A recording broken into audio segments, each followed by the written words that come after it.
पपीता का पीला रंग।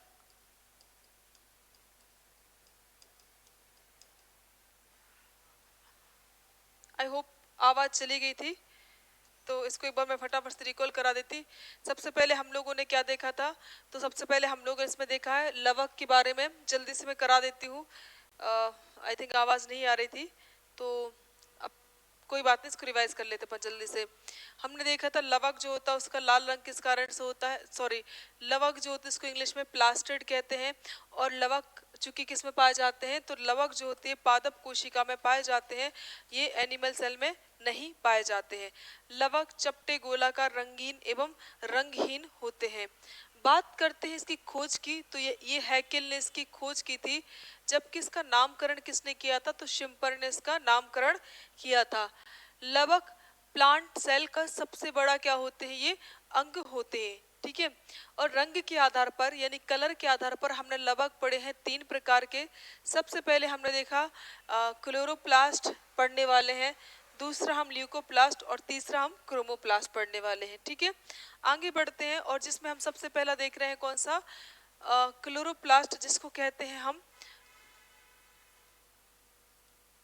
हरित लवक। चूंकि नाम से स्पष्ट है हरित, यानी कि ये कैसे रंग के होते हैं, ये हरे रंग के होते हैं।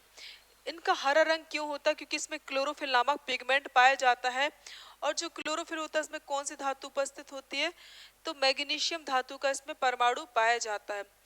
दूसरी बात आपको याद रखना है, जो क्लोरोप्लास्ट होते हैं वो फोटोसिंथेसिस की क्रिया करते हैं, अर्थात प्रकाश संश्लेषण की क्रिया करते हैं, जिससे भोजन का निर्माण होता है। तो पौधों में भोजन का निर्माण किस कारण से होता है, ये क्लोरोप्लास्ट के कारण होता है। यही रीजन है कि इनको क्या कहा जाता है, इनको पौधों की रसोई घर कहा जाता है, ठीक है। काम क्या करते हैं, तो बिल्कुल सिंपल सा भोजन का निर्माण करते हैं क्लोरोप्लास्ट। फिर आपका आ जाता है ल्यूकोप्लास्ट, जिसको बोलते हैं अवर्णी लवक। अवर्णी वर्ड का मतलब 3 अनेकार्थी है। वर्ड अपने आप में क्या है, एक अनेकार्थी शब्द है। अनेकार्थी मतलब होता है जब किसी शब्द के कई सारे अर्थ निकलते हैं, ठीक है। जैसे वर्ड, एक वर्ण व्यवस्था जो कि हम हिस्ट्री में पढ़ते हैं, और आप जानते हैं कि हमारा संपूर्ण समाज 4 वर्णों में डिवाइड था, ब्राह्मण, क्षत्रिय, वैश्य और शूद्र। दूसरा आपका कौन सा होता है, यहाँ पर वर्ण माला, आप पढ़ते हैं छोटा बड़ा, ये वर्णमाला होती है। और तीसरा यहाँ पे मतलब निकलता है इसका रंग, यानी कि कलर निकलता है। तो रंग अर्थात रंग, अ लग गया, एक शब्द लग गया, यहाँ पर आ जुड़ गया है, और वर्ड तो है ही साथ में, तो ये रंगहीन होते हैं। कैसे होते हैं, रंगीन होते हैं। और पौधों के उन भागों में पाए जाते हैं जहाँ पर सूर्य का प्रकाश नहीं पहुँचता है, जैसे जड़, भूमिगत तना, जड़ को इंग्लिश में रूट कहा जाता है, भूमिगत तना अंडरग्राउंड स्टेम, आलू हो गया जैसे कि अदरक, प्याज, ये भूमिगत तने होते हैं। भोजन संचय यानी फूड स्टोर का काम करते हैं, ओके। नेक्स्ट बढ़ते हम, क्रोमोप्लास्ट हमने पढ़ा है। क्रोमोप्लास्ट हमने देखा ये रंगीन होते हैं, कलरफुल होते हैं। दूसरी विशेषता थी ये प्राय लाल लाल गुलाबी रंगीन सॉरी नारंगी आदि रंगों के होते हैं, और ये फल भित्ति फूलों बीजों में पाए जाते हैं। हमने देखा था यहाँ पर टमाटर का जो लाल रंग वो लाइकोपिन के कारण, गाजर का लाल रंग एंथोसाइनिन के कारण, गाजर का नारंगी रंग कैरोटीन के कारण, चुकंदर का लाल रंग विटामिन के कारण, सेव फल का नारंगी रंग एंथोसाइनिन के कारण, और जो पपीता होता है पपीते का पीला रंग कैरिका जैंथिन के कारण।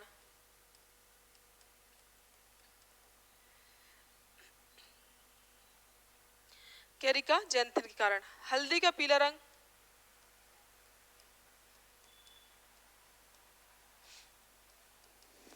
कुरकुमिन, कुरकुमिन के कारण। और वो क्या बोलते इसको, मिर्च,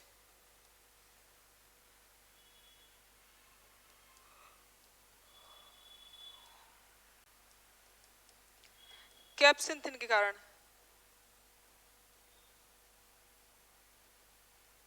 ठीक है, मिर्च का जो लाल रंग होता है वो कैप्सिंथिन के कारण होता है। तो ये आप ये याद रख लीजिएगा किसका रंग किस कारण से होता है, ये इस टाइप के भी एग्जाम में प्रश्न पूछे आते। मैं आपको बताना चाहूंगी इसमें सबसे ज्यादा जो इम्पोर्टेंट है वो है एप्पल का लाल रंग, काफी इंपॉर्टेंट है, काफी पूछा गया है। गाजर वाला आप याद रख लीजिएगा, ठीक है, बहुत इंपॉर्टेंट है। देन पपीता इज ऑल्सो वेरी इंपॉर्टेंट, और ये सबसे ज़्यादा इंपॉर्टेंट 3-4, ठीक है। चलो अब आगे बढ़ते हैं, और हमारा ये लबा कंप्लीट हो गया। अब हम पढ़ रहे हैं, कौन सा पढ़ रहे हैं, अब हम लोग पढ़ रहे हैं सेंट्रोसोम, जिसको कहा जाता है तारक काय कहते हैं।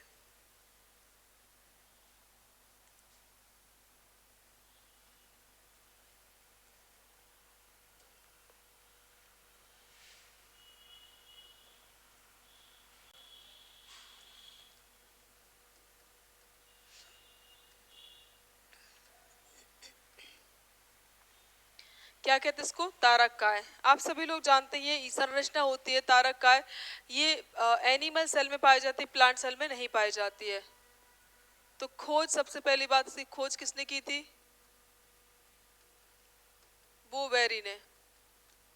बोबेरी ने क्या थी, इसकी खोज की थी। तारक काय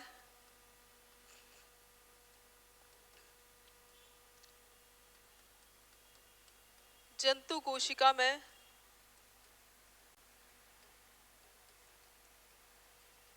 पाए जाते हैं,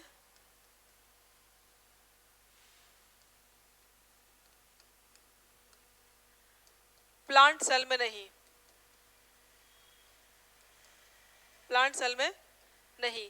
आपको याद होगा हमने यहाँ पे एक स्ट्रक्चर पढ़ रखा था, ये कोशिका थी हमारी, बीच में क्या था, न्यूक्लियस था, बिल्कुल था।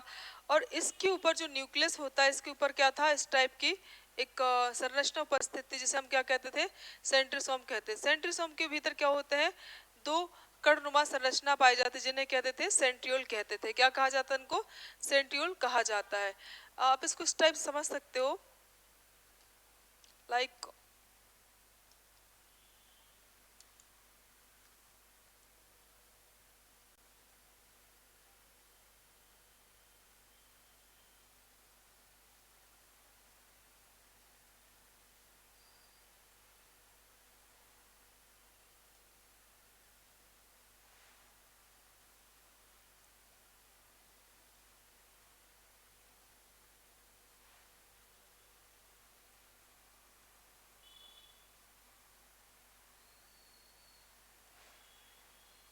ठीक है।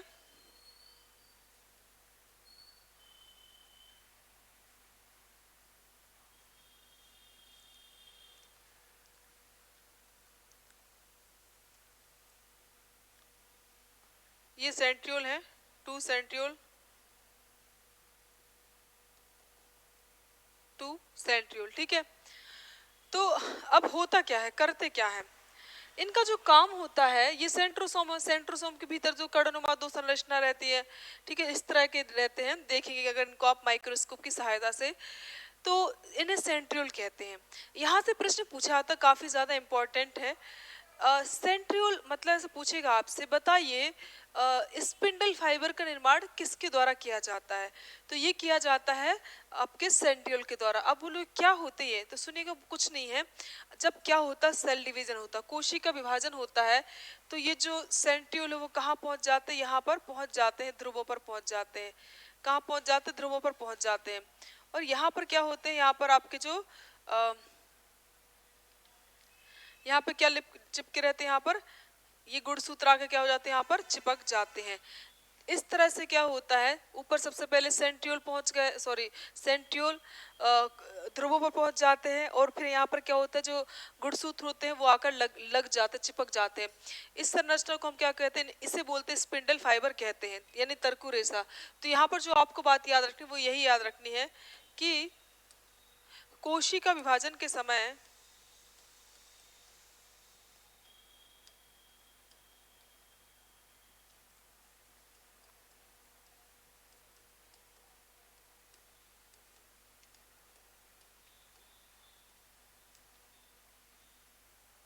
कोशिका विभाजन के समय सेंट्रियोल के द्वारा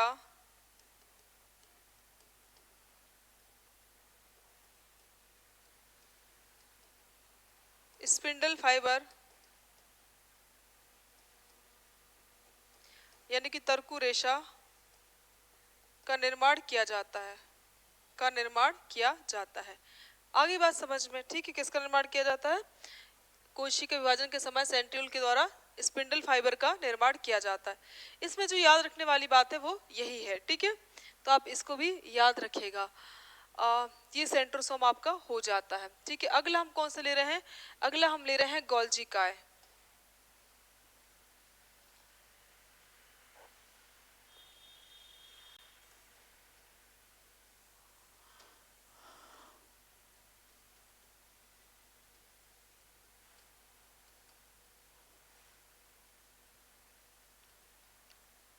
गोल्जी बॉडी, गोल्जी बॉडी, देखो गोल्जी काय जो है इसकी खोज किसने की थी? तो ये खोज की थी कैमिलो गोल्जी ने की थी। किसने की थी खोज? कैमिलो गोल्जी ने की थी 1998 में।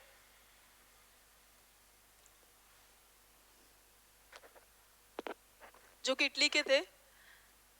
गोल्जी काय को लाइपोकॉन्ड्रिया,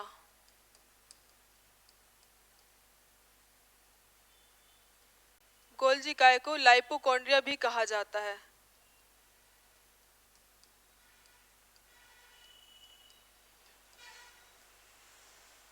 गोल्जी काय को लाइपोकॉन्ड्रिया भी कहा जाता है और यह दोनों में पाई जाती है। यह दोनों में उपस्थित होती है, दोनों में उपस्थित होती है, यानी कि एनिमल सेल में पाई जाती है और किस में पाई जाती है?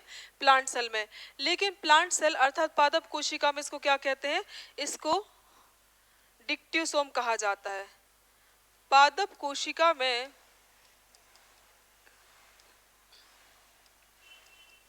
गोल्जी काय को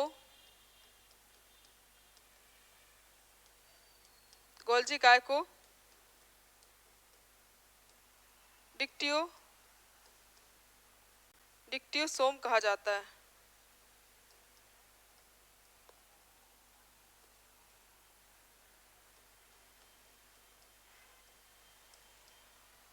डिक्ट्योसोम्स कहा जाता है। क्या कहेंगे आप? आप कहेंगे कि पादप कोशिका में गोल्जी काय को क्या कहते हैं? तो इसको डिक्ट्योसोम कहा जाता है। क्लियर? इसको ही क्या कहते हैं? इसको ट्रैफिक पुलिस कहते हैं, हिंदी में यातायात प्रबंधक कहते हैं, क्योंकि जो गोल्जी काय होती है यह पदार्थों को परिवहन का कार्य करती है। इसे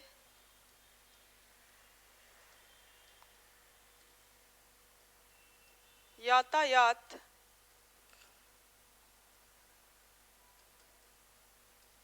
प्रबंधक यानी कि ट्रैफिक पुलिस भी कहा जाता है।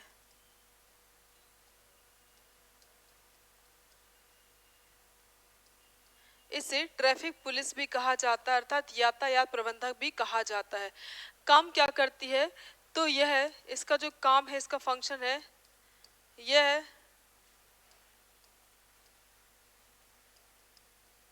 पदार्थों का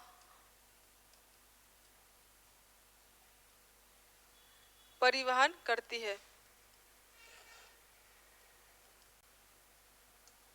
क्लियर? यहाँ तक क्या देखा हमने? हमने देखा गोल्जी काय। गोल्जी काय ये कोशिका का सबसे बड़ा अंग है। यह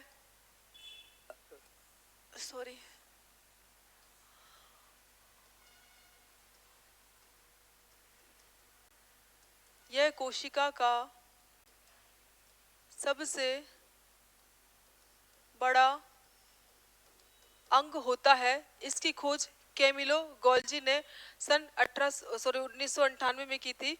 इसका ईयर थोड़ा एक बार आप चेक कर लीजिएगा, मैं कंफ्यूज तो नहीं हो रही कहीं। गोल्जी काय को लाइपोकॉन्ड्रिया भी कहा जाता है। यह दोनों में क्या होती है? उपस्थित होती है। पादप कोशिका में गोल्जी काय को डिक्ट्योसोम कहा जाता है। क्या कहा जाता है? इसको डिक्ट्योसोम कहा जाता है, ठीक है। और इसको ही क्या कहते हैं? इसको यातायात प्रबंधक कहते हैं, अर्थात ट्रैफिक पुलिस कहते हैं, क्योंकि यह कोशिका के भीतर पदार्थों का परिवहन करने का कार्य करती है, ठीक है। अब लास्ट हमारा जो इसमें रह जाता वो रह जाता रिक्तिका, जिसको कहते हैं रसघानी कहते हैं।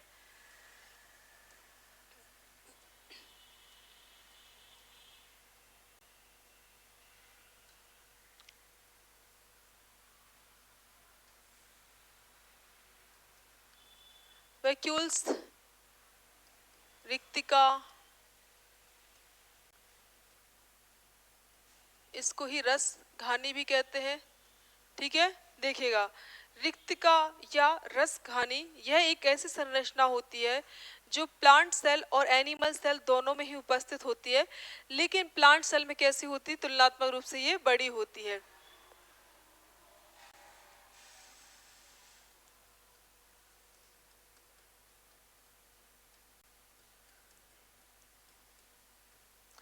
यह है जंतु कोशिका और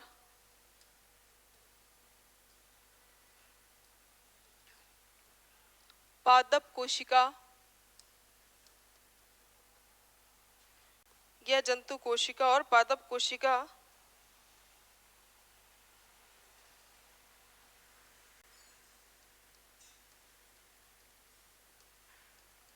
दोनों में पाई जाती है। यह जंतु कोशिका और पादप कोशिका दोनों में पाई जाती है, परंतु पादप कोशिका में यह बड़ी होती है, बड़ी बड़ी होती है, जबकि एनिमल सेल में कैसी होती है, छोटी होती है। ठीक है, सुनिएगा, अब रिक्तिका जो होती है इसका काम क्या होते हैं, इसके मुख्यतः 3 काम होते हैं। एक तो फूड, भोजन संचय का कार्य करती है।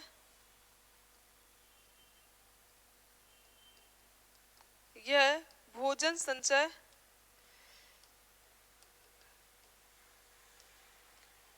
का कार्य करती है, यानी कि फूड स्टोर का कार्य करती है। किसका? यह है फूड स्टोर का कार्य करती है। पहला काम तो इसका यही होता है। दूसरा इसका काम क्या होता है, यह पौधों में स्फीति, अब बोलोगे स्फीति क्या होता है, बताती हूँ। स्फीति को इंग्लिश में बोलते हैं टर्गर। ये क्या करती, पौधों में स्फीति को बनाए रखती है। आपने देखा होगा कि स्फीति मतलब होता फूलना। ठीक है, आपने जब देखा होगा कि जब पौधों में पानी की कमी हो जाती है, जैसे गर्मी के मौसम में, तो उस दौरान पत्तियां कैसी एकदम लुजलुजी टाइप की हो जाती है। असल में जो प्लांट्स होते हैं उनके जो वैक्यूलस होते हैं वो आकार में अपने आप को सिकोड़ लेती हैं। जब इनको पर्याप्त मात्रा में पानी मिलने लगता है तो वापस ये फैल जाती, बड़ी हो जाती है, बड़ी। ठीक है, फूल तो फूल कर कैसे हो जाती है, बड़ी हो जाती है, जिस कारण से पत्ती एकदम टाइटनेस चमकदार सी दिखने लगती है। ठीक है, तो ये क्या कहलाता है, स्फीति कहलाता है। ओके, तो यह पौधों में स्फीति बनाए रखती है।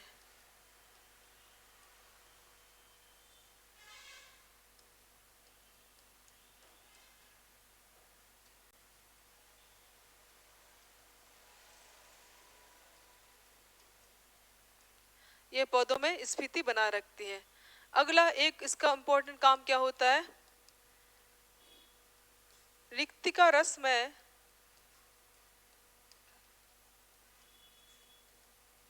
एंथोसाइनिन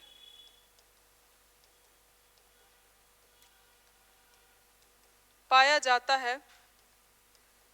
रिक्तिका रस में एंथोसाइनिन पाया जाता है।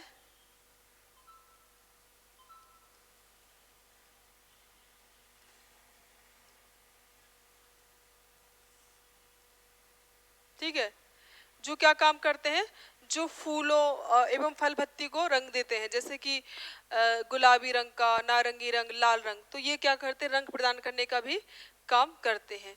ठीक है, तो रिक्तिका में हमने इतनी बातें देखी, इसका मैं स्ट्रक्चर बना के समझा देती हूँ। रिक्तिका जो होती है, अगर आप इसको देखेंगे तो कुछ इस प्रकार की क्या होती है, संरचना होती है।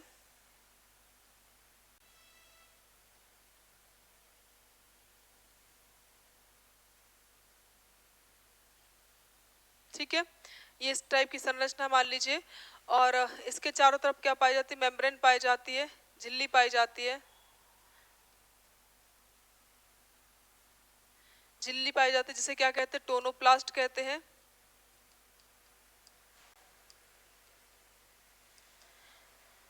रिक्तिका के भीतर द्रव भरा होता, तरल पदार्थ भरा रहता है, जिसको वैक्यूलर शेप कहा जाता है। वैक्यूलर शेप या रिक्तिका रस, रिक्तिका रस कहा जाता है। ठीक है, तो यहाँ से प्रश्न ये पूछता है कि रिक्तिका के चारों तरफ जो झिल्ली पाई जाती है उसे क्या कहा जाता है? उसे कहते हैं टोनोप्लास्ट कहते हैं। और इसके भीतर जो द्रव भरा होता है उसको क्या कहते हैं? रिक्तिका रस कहा जाता है। ठीक है, तो अभी तक हमने जितना पढ़ा रिकॉल कर लेते हैं और ये हमारा चैप्टर अब कोशिका यहाँ पे खत्म हो गया है। ठीक है, हमने सबसे पहले देखा था लवक के बारे में देखा।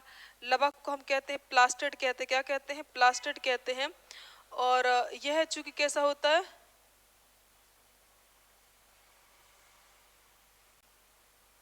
इसे प्लास्टिड कहते हैं। और इसका जो खोज की थी वो हैकेल ने की थी, जबकि इसका नामकरण शिम्पर ने किया था। लवक प्लांट सेल में पाए जाते हैं, एनिमल सेल में नहीं होते हैं। यह प्लांट सेल का सबसे बड़ा कोशिकांग होता है। लवक जो होते वो रंग के आधार पर 3 प्रकार के होते हैं। सबसे पहले इसमें हमने पढ़ा था क्लोरोप्लास्ट पढ़ा था। ये हरे रंग के होते हैं क्योंकि इसमें क्लोरोफिल नामक वर्णक पाया जाता है। ठीक है, क्लोरोफिल में कौन सी धातु पाई जाती है? तो मैग्नीशियम धातु पाई जाती है। ये प्रकाश संश्लेषण के द्वारा क्या करते हैं? भोजन का निर्माण करते हैं। इसीलिए इन्हें पौधों की रसोई घर भी कहा जाता है। इनका काम क्या होता है? तो पौधों में भोजन बनाते हैं। ल्यूकोप्लास्ट, जिसको आवर्णी लवक कहते हैं, ये रंगहीन होते हैं यानी कलरलेस होते हैं। ये पौधों के उन भागों में पाए जाते हैं जहां पर सूर्य का प्रकाश नहीं पहुंचता है, जैसे कि जड़, भूमिगत तना, ये सब चीजें।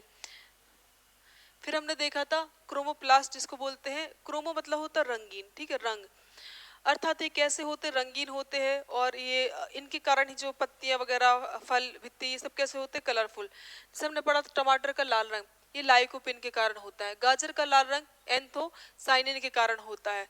चुकंदर का लाल रंग विटामिन के कारण। गाजर का नारंगी रंग कैरोटीन कारण।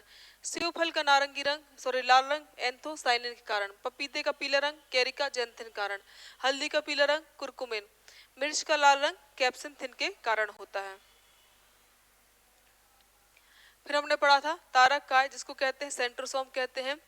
और ये खोज बोबेरी ने की थी। तारक काय जो होता वो एनिमल सेल में पाए जाते हैं, प्लांट सेल में नहीं पाए जाते हैं।